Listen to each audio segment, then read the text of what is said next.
नमस्कार दोस्तों, मैं मनमोहन सविता आज आपके लिए लेकर आया हूं 27 जुलाई 2021 का top most important current affair. इस करंट अफेयर की वीडियो में हम आपके लिए काफ़ी भरपूर मात्रा में कंटेंट प्रोवाइड कराते हैं, तो आप हमारे इस वीडियो को अंत तक देखें, क्योंकि मैं आपसे 100% गारंटी लेता हूं कि इस क्लास से आपका एक या एक से अधिक क्वेश्चन बनने वाले हैं। तो दोस्तों, यदि आपने अभी तक हमारे चैनल को सब्सक्राइब नहीं किया है तो जल्दी से जाकर इस चैनल को सब्सक्राइब कर लीजिए और इसके पास में बेल आइकन घंटी को भी दबा दीजिए, जिससे कि आपको वीडियो को सारे लेटेस्ट अपडेट नोटिफिकेशन मिलते रहें और आप हमारे किसी भी जीएस रिलेटेड वीडियो को ना छोड़ सकें। तो आपसे हाथ जोड़कर निवेदन है कि आप हमारे इस चैनल को सब्सक्राइब कीजिए और इस परिवार का हिस्सा बनिए। आइए शुरुआत करते हैं आज के हमारे इस करंट अफेयर की क्लास की, जो कि आपके लिए काफ़ी इंपॉर्टेंट होने वाला है। इसी के साथ मैं आपको इम्पोर्टेंट पॉइंट और इम्पोर्टेंट फैक्ट के साथ साथ पूरी क्लास को बहुत ही आसानी के साथ समझाने वाला हूं। तो आप बने रहना हमारे साथ वीडियो के अंत तक। आइए शुरुआत करते हैं आज के हमारे करंट अफेयर की। अपनी नोटबुक पेन को स्टार्ट कर लीजिए और लिखना शुरू कर दीजिए। पहला ही क्वेश्चन हमारा परीक्षा की दृष्टि से काफ़ी इम्पोर्टेंट है। आइए इसके बारे में समझते हैं और इससे संबंधित प्रमुख फैक्टों को भी हम देखेंगे। पहला क्वेश्चन है हमारा कि नागरिक उड्डयन सुरक्षा ब्यूरो के नए महानिदेशक कौन बने हैं। इसका राइट आंसर तो हो जाएगा ऑप्शन ए, नासिर कमल। नासिर कमल हाल ही में नागरिक उड्डयन सुरक्षा ब्यूरो के नए महानिदेशक चुने गए हैं। इन्होंने किसका स्थान लिया है तो गणपति। इससे पहले कौन थे तो गणपति इसके महानिदेशक थे और नए महानिदेशक बनाए गए हैं नासिर कमल। बात करें यदि नागरिक उड्डयन सुरक्षा ब्यूरो की, तो यह नागरिक उड्डयन मंत्रालय के अधीन आता है, जिसकी स्थापना कब की गई थी तो 1978 में इसकी स्थापना की गई थी। ठीक है दोस्तों, आइए देखते हैं इसके इंपॉर्टेंट पॉइंट जो कि आपके लिए काफ़ी इंपॉर्टेंट होंगे। नागरिक उड्डयन सुरक्षा ब्यूरो, तो नागरिक उड्डयन सुरक्षा ब्यूरो इसकी स्थापना कब हुई थी तो 1978 में। कब हुई थी 1978। इसे आप करेक्ट कर लीजिएगा, 1978 में इसकी स्थापना हुई थी। इसका हेडक्वार्टर कहाँ स्थित है तो नई दिल्ली में और इसके नए महानिदेशक कौन कौन बने हैं तो नासिर कमल। दोस्तों, इसी के साथ कुछ मैं आपको बताकर बोलने वाला हूं, तो आप उन्हें मेरे साथ नोट कर लीजिए। जैसा कि पहला पॉइंट हमारा कि असम राइफल के नए महानिदेशक कौन बने हैं तो प्रदीप चंदन नायर जी हाल ही में असम राइफल के नए महानिदेशक बनाए गए हैं। इसी के साथ एक और पॉइंट आप नोट कर लीजिए, मानवाधिकार आयोग के नए अध्यक्ष कौन बनाए गए हैं तो अरुण कुमार मिश्रा। यह हाल ही में कौन बनाए गए हैं तो मानवाधिकार आयोग के नए महानिदेशक या अध्यक्ष के रूप में चुने गए हैं अरुण कुमार मिश्रा। इसी के साथ हम बात करें उद्योग परिसंघ, तो टीवी नरेंद्रन को हाल ही में इसका नया अध्यक्ष चुना गया है। आइए देखते हैं हम नेक्स्ट क्वेश्चन, और नेक्स्ट क्वेश्चन भी हमारा परीक्षा की दृष्टि से काफ़ी इंपॉर्टेंट है। इसमें मैं आपको जुलाई माह के तथा जून माह के सभी इम्पोर्टेंट डेज के बारे में भी बताऊंगा और सभी इम्पोर्टेंट खबरें भी आपको इसी क्वेश्चन में बता दूंगा। तो जैसा कि आपको पता है कि कारगिल विजय दिवस कब मनाया जाता है। कारगिल विजय दिवस कब मनाया जाता है तो यह प्रत्येक 26 जुलाई को मनाया जाता है। कब? प्रत्येक 26 जुलाई को कारगिल विजय दिवस मनाया जाता है। यह क्यों मनाया जाता है तो इसी दिन, कब? इसी दिन क्या हुआ था 26 जुलाई 1999 को पाकिस्तान के द्वारा भारतीय सेना के आगे आत्मसमर्पण कर दिया गया था। यानी कि 99 में क्या किया गया था, पाकिस्तान के द्वारा कारगिल द्रास सेक्टर पर अधिकार कर लिया गया था और इसी को धूल चटाने के लिए 26 जुलाई 1999 को कारगिल विजय एक अभियान चला था, जो कब चलाया गया था तो 26 जुलाई 1999 को, जिसमें पाकिस्तान ने अपनी हार मान ली थी और भारत के सामने आत्मसमर्पण कर दिया था, जिसके कारण प्रत्येक 26 जुलाई को अब क्या मनाया जाता है तो कारगिल विजय दिवस के रूप में मनाया जाता है। ठीक है दोस्तों, तो यह आपको याद रखना है, काफ़ी इंपॉर्टेंट आपके लिए रहने वाला है। अगर हम बात करें कि कुछ इंपॉर्टेंट पॉइंटों की, इंपॉर्टेंट पॉइंटों में यदि हम बात करें तो हाल ही में आपको पता है कि प्रतिवर्ष राष्ट्रीय प्रशासन दिवस भी मनाया जाता है। यह प्रत्येक कब मनाया जाता है तो 23 जुलाई को। कब? तो 23 जुलाई को। इसी के साथ 11 जुलाई को क्या मनाया गया था तो विश्व जनसंख्या दिवस मनाया गया था। ठीक है दोस्तों, तो यह दो इम्पोर्टेंट डेज आपको याद रखने हैं, 23 जुलाई और 11 जुलाई। आइए हम बात करेंगे नेक्स्ट क्वेश्चन की, और नेक्स्ट क्वेश्चन में भी मैं आपको बहुत ही इम्पोर्टेंट टॉपिक के साथ साथ इम्पोर्टेंट पॉइंट्स और इम्पोर्टेंट फैक्ट भी बताऊंगा। तो आप इस वीडियो को कहीं भी छोड़ कर ना जाएं, बीच में इस वीडियो को छोड़कर तो कतई ना जाएं। यदि वीडियो पसंद आ रही हो तो हमारी वीडियो को लाइक और चैनल पर नए हो तो उसे सब्सक्राइब अवश्य कर लें। नेक्स्ट क्वेश्चन हमारा, ग्रेटर सोहरा जलापूर्ति योजना, greater Sohra water supply scheme किस राज्य ने शुरू की है? तो हाल ही में मेघालय के द्वारा क्या किया गया है? तो ग्रेटर सोहरा नामक एक योजना चलाई गई है। इस योजना को कहाँ पर? मेघालय में शुरू किया गया है। आइए देखते हैं मेघालय की राज्य की 5 टॉप 5 योजनाएं। इन्हें आप मेरे साथ नोट डाउन कर लीजिए और इन्हें आप जरूर एक बार पढ़ लीजिए किसी भी परीक्षा की शुरुआत से पहले। तो यदि हम बात करें कि मेघा स्वास्थ्य बीमा योजना, यह मेघालय की है। कर्मचारी राज्य बीमा योजना, यह मेघालय की है। नीली क्रांति योजना, यह भी मेघालय की है। और हाल ही में चलाई गई थी हरित सोहरा वनीकरणीय अभियान, यह भी मेघालय का है। इसी के साथ जल क्रांति योजना, यह भी किसकी है? तो मेघालय की। इसे भारत के नया मंत्री बनाए गए हैं, सहकारिता मंत्री, यानी भारत के गृह मंत्री जिनका नाम है अमित शाह, इनके द्वारा इसे स्टार्ट किया गया है, लॉन्च किया गया है। परंतु इसे कहाँ से स्टार्ट किया जाएगा? तो मेघालय चेरापूंजी से स्टार्ट किया जाएगा। यह किस किस के द्वारा स्टार्ट की गई है? तो असम राइफल, मेघालय सरकार, और इसी के साथ हम बात करें तो एनपीपी नामक एक राष्ट्रीय दल के द्वारा इसकी शुरुआत की गई है। बात करें थी चेरापूंजी की, तो चेरापूंजी यह भारत का सर्वाधिक बरसात वाला स्थान है। ठीक है दोस्तों, और इसी का एक नारा रखा गया है जो कि मैं आपको बता दूं, आपको इसे याद रखना है। इसका नारा दिया गया है सदाबहार पूर्वोत्तर। क्या रखा गया है? तो सदाबहार पूर्वोत्तर इसका नारा रखा गया है। ग्रेटर सोहरा जलापूर्ति योजना यह मेघालय के द्वारा स्टार्ट की गई है। और मेघालय के प्रेजेंट टाइम में यदि हम बात करें तो सीएम कौन है? तो कोनरेड संगमा। यह मेघालय के कौन है? तो सीएम है। यह आपको याद रखना है। बात करें मेघालय में स्थित है शिलोंग, और शिलोंग की राजधानी शिलोंग जो कि भारत की क्या होगी? 100वीं स्मार्ट सिटी होगी। तो यह इंपॉर्टेंट फैक्ट आपको इस क्वेश्चन से याद रखने हैं और इसका राइट आंसर हो जाएगा ऑप्शन ए। आइए देखते हैं हम नेक्स्ट क्वेश्चन। नेक्स्ट क्वेश्चन हमारा, टोक्यो ओलंपिक 2020 में हिस्सा लेने वाली सबसे कम उम्र की खिलाड़ी कौन बनी है? तो हाल ही में यदि हम बात करें कि किसके द्वारा, तो हेड जाजा कौन बनी है? तो टोक्यो ओलंपिक 2020 में हिस्सा लेने वाली सबसे कम उम्र की खिलाड़ी बनी है। देखते हैं इसके इंपॉर्टेंट पॉइंट। तो हेड जाजा सीरिया देश की केवल 12 वर्ष की एक टेबल टेनिस खिलाड़ी हैं। हेड जाजा क्या है? तो ओलंपिक के 52 वर्षों के इतिहास में सबसे कम उम्र की ओलंपियन है। टोक्यो ओलंपिक 2020 में सबसे उम्रदराज एथलीट ऑस्ट्रेलिया के घुड़सवारी मैरी हाना है। इनकी आयु कितनी है? तो 66 वर्ष। कितनी? 66 वर्ष। दोनों ही पॉइंट आपको याद रखने हैं और अपनी कॉपी में नोट डाउन करने हैं। यदि आपने रक्त बहाकर किसी का कर्ज चुकाना है तो अपना पसीना बहाकर इसे लिखकर आप किसी का कर्ज चुका सकते हैं। तो आपको इसे कुछ नहीं करना है, नोट करना है और अपनी परीक्षा से पहले इसे पढ़कर जाना है। यह क्वेश्चन आपका बनने वाला है, यह काफ़ी इंपॉर्टेंट है। टोक्यो ओलंपिक से सभी क्वेश्चन। 2020 टोक्यो ओलंपिक में भारत की तरफ से 127 खिलाड़ियों ने हिस्सा लिया है। कितने? 127 खिलाड़ियों ने हिस्सा लिया है टोटल। नेक्स्ट क्वेश्चन हमारा क्वेश्चन नंबर 5। कौन सा देश जोगाजोग नामक सोशल मीडिया प्लेटफॉर्म लॉन्च करेगा? तो हाल ही में बांग्लादेश सरकार के द्वारा, यानी हम बात करें रात में फेसबुक का विकल्प लेने के लिए क्या बनाया गया है?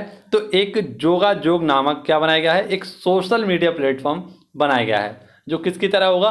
तो फेसबुक की तरह यह कार्य करेगा। और इसे किसने? तो बांग्लादेश के द्वारा इसे स्टार्ट किया गया है। याद रखना है कि फेसबुक का विकल्प नया बनाया गया है। क्या? तो जोगाजोग सोशल मीडिया प्लेटफॉर्म है। बात करें थी बांग्लादेश की, तो इम्पोर्टेंट पॉइंट मैं आपके लिए लेकर आया हूँ जिन्हें मैं आपको बताऊंगा और पढ़ाऊंगा। इसी प्रकार से डेली हर देश हर राज्य की सारी खबरों को मैं आपको बताता हूँ और इन्हें रिवाइज कराता हूँ।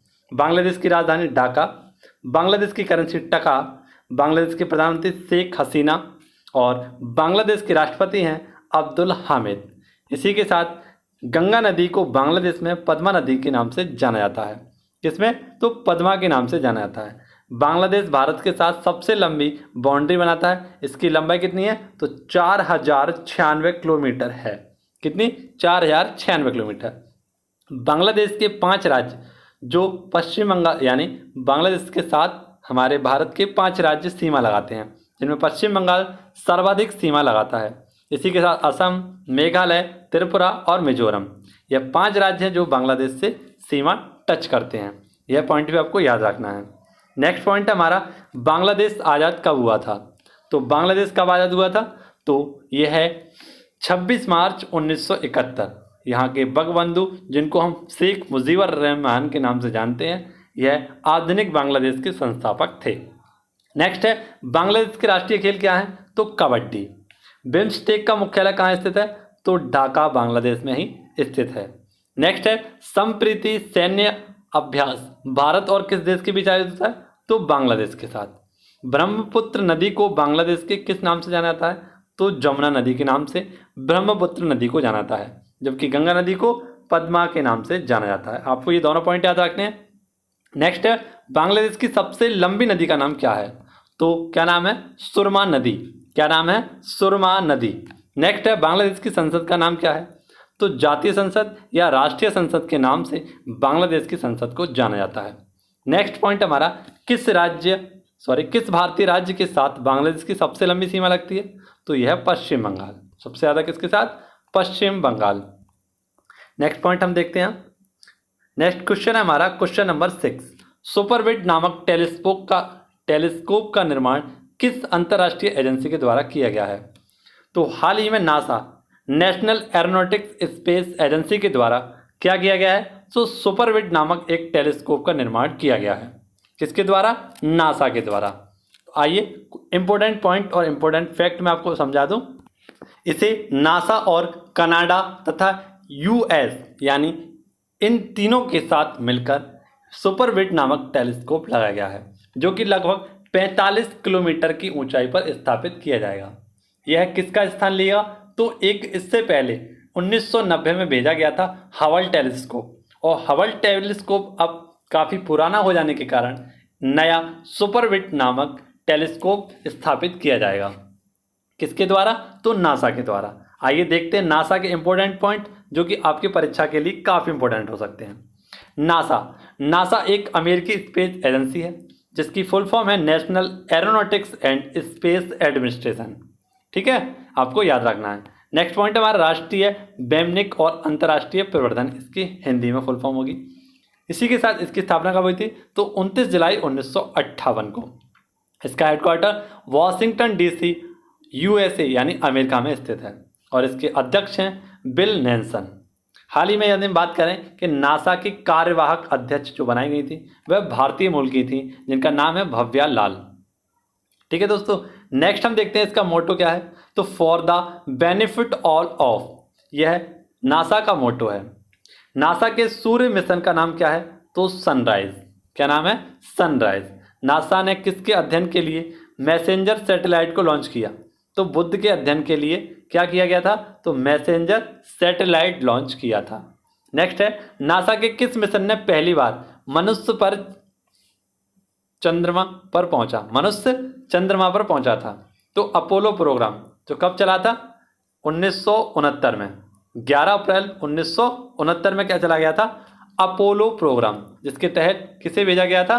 तो यूरी गार्गिन को सर्वप्रथम अपोलो 11 के द्वारा भेजा गया था। नेक्स्ट हमारा, मैरी डब्ल्यू जैक्सन के नाम से किसका मुख्यालय रखा गया है? तो नासा। नेक्स्ट हमारा, भारतीय मूल की किस लड़की ने नासा के पहले मंगल हेलीकॉप्टर का नाम रखा? तो वाणिजा रूपाणी। कौन? वाणिजा रूपाणी ने हेलीकॉप्टर, जिसका नाम क्या था? परसिवेंस हेलीकॉप्टर, इनका मंगलयान पर जो उतरा था, उसका नाम किसने रखा था? तो वनिजा रूपाणी के द्वारा। परसिवेंस रोवर के द्वारा एक हेलीकॉप्टर उतारा गया था, जिसका नाम वनिजा रूपाणी के द्वारा रखा गया था। नेक्स्ट क्वेश्चन हमारा, अमिताभ कांत ने हाल ही में एक पुस्तक का विमोचन किया है, shifting orbits decoding the Taj story of the nation Indian startup economist. यह पुस्तक किसके द्वारा लिखी गई है? तो थिल्लाई राजन ए, श्रीवर्धनी के झा और सोफी थॉमस और रोहन चिचवाड़, इन चारों ने मिलकर संयुक्त रूप से इस पुस्तक का विमोचन किया है। देखते हैं इसके इम्पोर्टेंट पॉइंट्स। वर्तमान में अमिताभ कांत क्या है? तो अमिताभ कांत आपको पता है कि ये पहले CEO हैं किसके? तो नीति आयोग। नीति आयोग की स्थापना कब हुई थी? तो यह 2015 में इसकी स्थापना की गई थी। जिसके हेड कौन होते हैं? तो हमेशा भारत के प्रधानमंत्री इसके हेड होते हैं, जो कि कौन है प्रेजेंट टाइम में? तो श्री नरेंद्र दामोदर दास मोदी। आइए देखते हैं टॉप 5 करंट अफेयर की जो हाल ही में लॉन्च की गई है पुस्तक। द लास्ट 4 मिनट्स पुस्तक डॉक्टर विश्वा स्वरूप राय चौधरी। इसी के साथ bring government people loser closer या doctor M Ramachandran. My on little world या MS की माया। नेक्स्ट है हमारा माई एक्सपेरिमेंट विद साइलेंस, यह समीर सोनी के द्वारा पुस्तक लिखी गई है। नेक्स्ट ऑफ द रिलीजियस, यह पुस्तक सुचेता मालिक के द्वारा लिखी गई है। ये सारी पुस्तकों को आप मेरे साथ साथ के साथ नोट डाउन करते चलिए, इससे भी आपका 1-2 क्वेश्चन बनने वाला है। सभी नोट्सों को आप अपने हिसाब से लिखते चलिए और समझते चलिए। नेक्स्ट हमारा रुद्रेश्वर मंदिर, जिसका नाम है रामप्पा मंदिर, को यूनेस्को की विश्व धरोहर स्थल की सूची में शामिल किया गया है। यह मंदिर किस राज्य में स्थित है? यह राज्य किस राज्य में स्थित है? तो तेलंगाना राज्य में, यह तमिलनाडु राज्य में स्थित है। कहाँ पर? तमिलनाडु राज्य में स्थित है रामप्पा मंदिर, रुद्रेश्वर मंदिर। हम बात करेंगे टॉप करंट अफेयर की 5 ऐसी मंदिर जो कि आपके लिए काफ़ी इंपॉर्टेंट होंगे आपकी परीक्षा की दृष्टि से।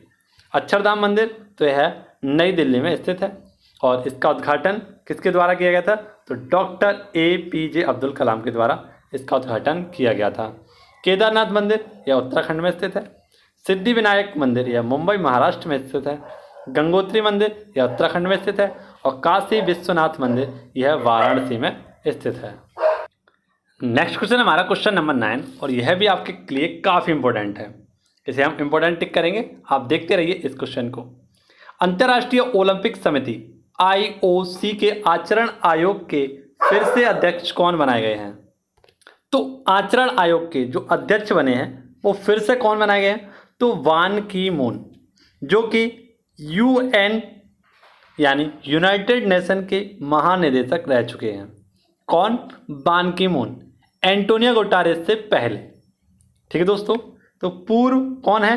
तो पूर्व UN अध्यक्ष रह चुके बान की मून अब क्या है? तो यह अंतर्राष्ट्रीय ओलंपिक समिति के आचरण आयोग के फिर से अध्यक्ष चुन लिए गए हैं। हम बात करेंगे IOC। ठीक है दोस्तों, और इसके इंपॉर्टेंट पॉइंट भी मैं आपको बताऊंगा। इंपॉर्टेंट पॉइंट में यदि हम बात करें कि अंतर्राष्ट्रीय ओलंपिक समिति, इंटरनेशनल ओलंपिक कमेटी, संयुक्त राष्ट्र के पूर्व महासचिव बान की मून को फिर से आचरण आयोग के नए अध्यक्ष के रूप में नियुक्त किएगा। दक्षिण कोरिया के 77 साल के राजनीतिक और राजनयिक बान की मून 2017 में इस पद पर थे। वह 4 साल के एक और बार कार्यकाल को पूर्ण करेंगे। बात करेंगे वर्तमान में IOC के अध्यक्ष कौन है? तो थॉमस बॉक, और इन्हें 2025 के लिए IOC के अध्यक्ष के रूप में पुनः चुन लिया गया है। इसी के साथ यदि हम बात करें UN, हमारे टॉपिक में आया है UN, यूनाइटेड नेशन। इसकी स्थापना 24 अक्टूबर 1945 को की गई थी। इसका हेडक्वार्टर न्यूयॉर्क USA में स्थित है। कहाँ पर? न्यूयॉर्क USA में स्थित है। और इसके प्रेजेंट टाइम में हेड हैं एंटोनियो गुटेरेस। इससे पहले भी कौन थे? तो एंटोनियो गुटेरेस। और उससे पहले कौन थे? तो कौन थे? बान की मून, जो कि अब IOC के आचरण आयोग के नए अध्यक्ष बनाए गए हैं। नेक्स्ट क्वेश्चन हमारा, और यह भी हमारी परीक्षा की दृष्टि से काफ़ी इंपॉर्टेंट क्वेश्चन है। क्वेश्चन नंबर 10, BS येदियुरप्पा ने मुख्यमंत्री पद से इस्तीफा दे दिया है। यह किस राज्य के मुख्यमंत्री थे? तो यह कर्नाटक राज्य के मंत्री थे, मुख्यमंत्री थे, जिन्होंने हाल ही में थावरचंद गहलोत को अपना इस्तीफा दे दिया है। यानी मुख्यमंत्री अपना इस्तीफा कैसे देते हैं? तो गवर्नर को, और यहाँ के गवर्नर हैं थावरचंद गहलोत, जिन्हें उन्होंने अपना 4थी बार इस्तीफा दे दिया है। यानी बात करें, इन्हें तो पहली बार दिया है, परंतु अपने मुख्यमंत्री पद का 4थी बार इन्होंने इस्तीफा दिया है। सर्वप्रथम इन्हें 2007 में मुख्यमंत्री चुना गया था, परंतु इन्होंने कुछ समय कार्यकाल के बाद अपना इस्तीफा दे दिया। पुनः से इन्हें 2008 में चुना गया और इन्होंने फिर से अपना एक बार इस्तीफा दे दिया। 2018 में फिर भी इन्होंने दे दिया और पुनः से 2021 में अपना एक और बार इन्होंने अपना इस्तीफा दे दिया है। तो यह काफ़ी चर्चित व्यक्ति हैं, क्योंकि यह चर्चा में रहे हैं, इसलिए क्वेश्चन के बनने की पूर्ण चांस है। चौथी बार लगातार या यूँ कहें 4 बार इस्तीफा देना कोई छोटी बात नहीं है, इसीलिए इस क्वेश्चन का बनना काफ़ी इंपॉर्टेंट हो जाता है। नेक्स्ट क्वेश्चन, राजनीतिक दल है इनका कौन सा? BJP, Bharatiya Janata party. आपको कमेंट बॉक्स में बताना है कि भारतीय जनता पार्टी अपना स्थापना दिवस कब मनाती है। हम देखते हैं कर्नाटक संबंधी कुछ इंपॉर्टेंट पॉइंट्स हम देखेंगे। कर्नाटक की राजधानी तो क्या है? बेंगलोर। कर्नाटक के गवर्नर थावरचंद गहलोत। यदि हम बात करें कि कर्नाटक भारत की स्पेस एजेंसी इसरो का मुख्यालय भी बेंगलोर कर्नाटक में ही स्थित है। कर्नाटक के मुख्य न्यायाधीश हैं अभय श्रीनिवासन ओका। कर्नाटक में लोकसभा सीटों की संख्या है 28, राज्यसभा सीटों की संख्या है 12, विधानसभा सीटों की संख्या है 224। ठीक है दोस्तों, और कर्नाटक के 6 पड़ोसी राज्य महाराष्ट्र, गोवा, केरल, तमिलनाडु, आंध्र प्रदेश और तेलंगाना, यह 6 इनके पड़ोसी राज्य हैं जो दक्षिण भारत में पड़ते हैं। नेक्स्ट है हमारा कर्नाटक के हवाई अड्डे। तो काफ़ी इंपॉर्टेंट हवाई अड्डे हैं। केम्पगोड़ा अंतर्राष्ट्रीय हवाई अड्डा जो कि बेंगलोर में स्थित है। मैंगलोर अंतर्राष्ट्रीय हवाई अड्डा ये भी मैंगलोर में ही स्थित है। नेक्स्ट है कर्नाटक के प्रमुख बांध। इसमें हम बात करेंगे कृष्ण सागर बांध जो कि कहाँ स्थित है? कावेरी नदी पर। और तुंगभद्रा बांध यह भी कहाँ स्थित है? तो कर्नाटक में स्थित है। तो यह सारे इंपॉर्टेंट पॉइंटों के साथ इस करंट अफेयर के टॉप 10 क्वेश्चन आपके लिए समाप्त होते हैं। आशा करता हूं आपको सभी क्वेश्चन काफ़ी अच्छे से समझ में आए होंगे। आइए हम चलते हैं उस सीरीज की तरफ जिसमें मैं आपको करंट अफेयर का 1 लाइनर रिवीजन भी कराऊंगा। तो 1 लाइनर रिवीजन में हम बात करेंगे नागरिक उड्डयन सुरक्षा ब्यूरो, इसके नए हेड कौन बनाएंगे? नासिर कमल। नेक्स्ट है कारगिल विजय दिवस कब मनाया जाता है? 26 जुलाई। नेक्स्ट है ग्रेटर सौरा जलापूर्ति योजना किस राज्य की है? तो मेघालय राज्य की। नेक्स्ट है टोक्यो ओलंपिक 2020 में हिस्सा लेने वाले सबसे कम उम्र की? तो हेड जाजा। नेक्स्ट है कौन सा देश जोगाजोग नामक सोशल मीडिया स्टार्ट करेगा? तो बांग्लादेश। नेक्स्ट है हमारा कि सुपरबिट नामक क्या है? तो नासा के द्वारा तैयार किया गया एक टेलीस्कोप है।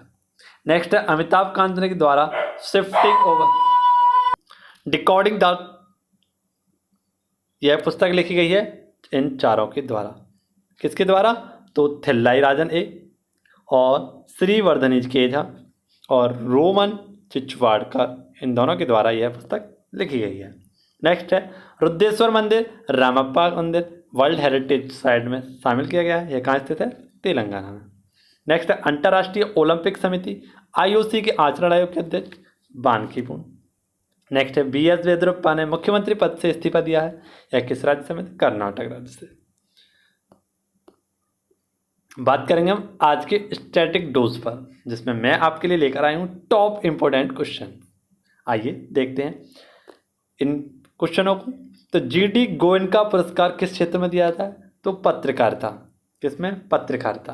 नेक्स्ट है विश्व बैंक वर्ल्ड बैंक का मुख्यालय वॉशिंगटन DC। भारत के राष्ट्रीय प्रतीक चिन्ह में कितने शेर हैं? तो 3। नेक्स्ट पॉइंट हमारा पृथ्वी पर विशालतम जीवित पक्षी है शुतुरमुर्ग, जिसे ऑस्ट्रिच के नाम से भी जाना जाता है।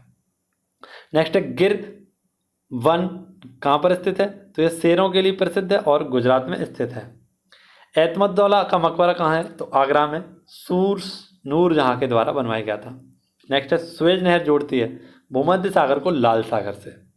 यह कृत्रिम नहर है जो कि भूमध्य सागर को लाल सागर से जोड़ती है। नेक्स्ट है सुएज नहर का निर्माण कब किया गया था? तो 1869 में इसका निर्माण कार्य पूरा हो गया था।